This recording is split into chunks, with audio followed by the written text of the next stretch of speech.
are back again, live from the Lakehouse.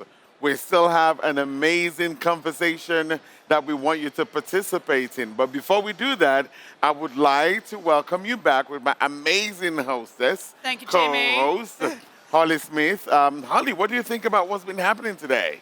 Honestly, I've been blown away about how fantastic this has been.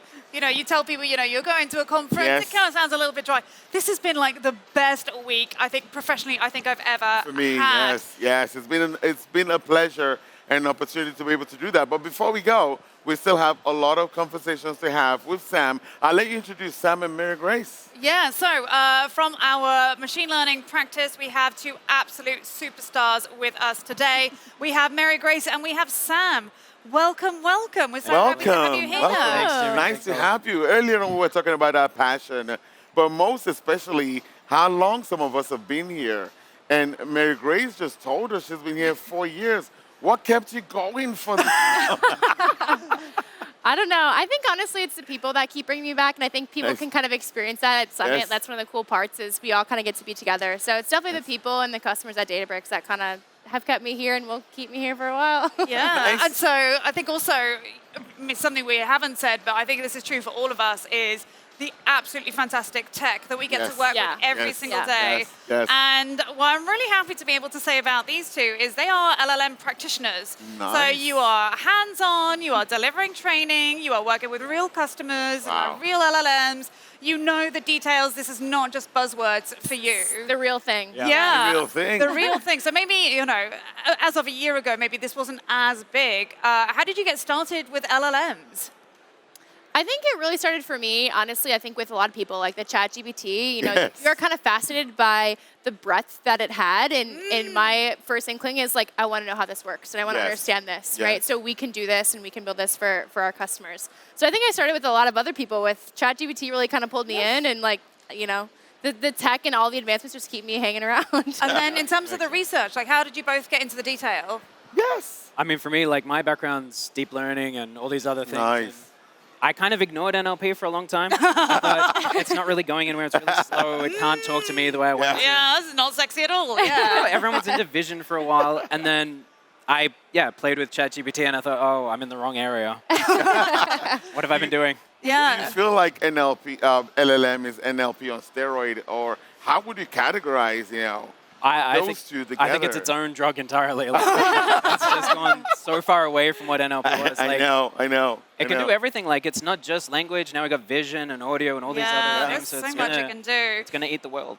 So Yeah. what would you recommend that customers and clients do to be as good as both of you, right? How can they get started? Yeah. Yeah. I think it's kind of two things. To me, it's understanding some of the basics of deep learning that I think we all kind of arm ourselves with every day. Yes. But the other thing is being able to identify like the research-based stuff and then focus on application because Yes. it's a balance between the two of understanding what's going on and how it's happening, but then how to implement this, how to scale it, how to actually use it for your business. So I think getting enough of the research background to kind of be dangerous and then leaning in and saying, I want to try this, I want to get my hands dirty and actually like just build something. That's true. I think one thing that's also overstated is that, in a large sense, LLMs are just an input-output. Yes, Like yes, the yes. key is like the engine, Yes. the car may change. Yeah. The fuel's the important part, and Yes, it's the data. yes. Like that's what's really important. So when the customers have data in a different format or a difficult format, they'll think, well, the LLM won't work for us. But it's not about that. Like it's just finding the right way to speak to your model, speak Yes. to your data, and that's really what we've been focusing on. And with the advancements we saw in the keynote yesterday Yes. and Yeah. today, that's what it's about. It's still about the data. So should we go into the detail then? So in terms of like different types of data and like what are the decisions that you might make depending on the types of data that you have? I mean, annoyingly, it depends. Classic consulting answer. But one of the main use cases we're seeing are the Q&A chatbots. Yes, So a lot yeah. of our clients and our customers have tons of documentation, or they want to include documentation from external Yes. sources, and they want to be able to literally speak to the data. Yeah. Yes. And so having these things in a format that LLMs can churn through, can analyze is really important. And a lot of companies don't realize that they have a lot of that there. It's ready Yes. to go. There's a bit of a mental block in some ways. And so Yes. one of the things that we've been doing with the courses is trying to demystify, Yeah. remove the hype a little bit, Yeah. without throwing the baby out with the bathwater, but Yes. still like showing that these things aren't miles away. You can do it today. Yes. Yeah. Absolutely. I mean, that is absolutely amazing. So when you look at where you are today and you fast forward the next 2 years, where do you think generative AI is going to be? Because I didn't start getting into ChatGPT until November of last year when not many people even knew about it. Yeah. And you fast forward about 7 months and AI is eating the world, or AI is eating software. So Yeah. what are some of your thoughts about where Yeah. we're going to get to? Yeah, I AI? think, like Sam was kind of alluding to the fact that this doesn't apply just to language. I think a lot of what we see now and what's easy for us to kind of get started with is just Yes. sticking with language. But in 2 years, I think we'll see like massive advancements in terms of adding in videos and language, or Yes. not language, videos, Yes. speech, Yeah. images, and just continuing to build off of that. So now we're in like almost mixed modal, not just That's true. And natural I think, language. yes, exactly. And I think Eric said something today that was really prescient, that like everything sort of feeds into these different approaches. And I think,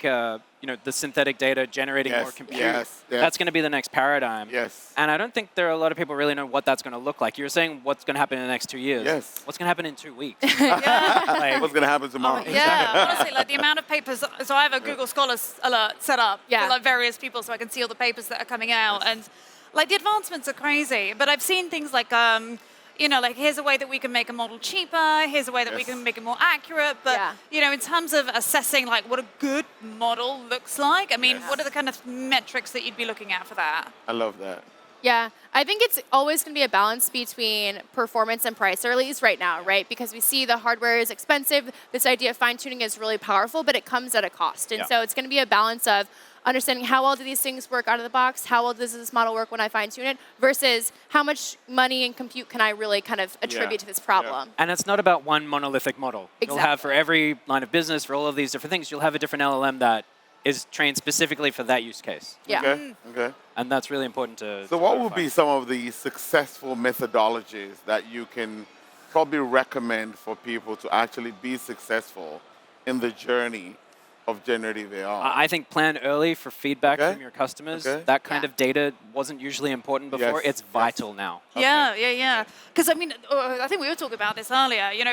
We saw with the keynote, and you can like get the outputs from two different models Yes. based on the same inputs. Yes. Yeah. And it's like that's nice to see kind of like one at a time. But like as me, the Spark expert, am I going to have to go through like every single prompt for every single Spark question ever? Like, am I going to be a mechanical Turk? Like, is this what my job is going to be like in future? We hope not. No. Your job would always be perfect. You're not going anywhere. I think people who are not taking advantage of AI are the ones who are going to be left Yeah. behind. I Yeah. think, when it comes to co-piloting or, leveraging, AI to drive some of these other new paradigm sets, those are the guys who are truly going to Yeah. win. So, It's intimidating. Like a lot of the customers Yes. are like, we're scared. Like we don't Yes. want to be left Yeah. behind, like you were saying. But where do you start? Yeah. Yeah. Thankfully, there's a lot of good education Yeah. that people can take on Yeah. it now, but Yes. it's Yeah. still ramping up very quickly. Yeah, So have you got like favorite sites that you go to of like leaderboards of like